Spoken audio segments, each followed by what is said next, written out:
Quelle différence y a-t-il entre l'éducation et l'obéissance chez le chien? C'est en fait une différence de niveau.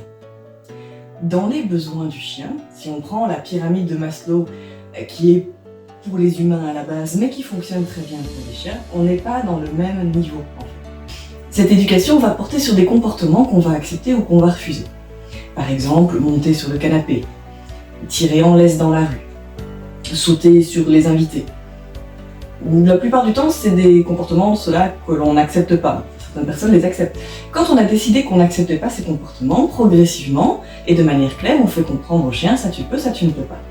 C'est pas relié à un ordre, c'est relié à un comportement général. Quand je suis pas d'accord, je te le montre clairement. Quand je suis d'accord, je te le montre clairement aussi. Par mon propre comportement. Ça, c'est de l'éducation. L'obéissance, c'est le stade au-dessus. Dans l'obéissance, telle action est demandée en lien avec tel mot qui aura été appris précédemment. C'est-à-dire que la marche au pied, c'est pas quelque chose de naturel pour le chien.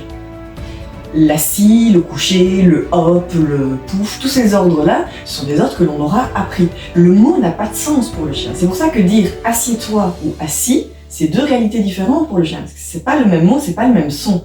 S'il apprend toujours le même mot avec la même action, il va comprendre que tel mot, tel son entendu est lié à telle action qui est attendue. Parce qu'à chaque fois que le chien l'aura fait, on l'aura récompensé. Et donc il aura compris, quand on dit ça, quand j'entends ça, et que je fais ça, c'est génial, puisque je suis récompensé.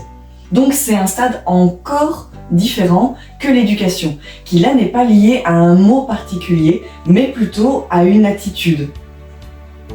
Voilà.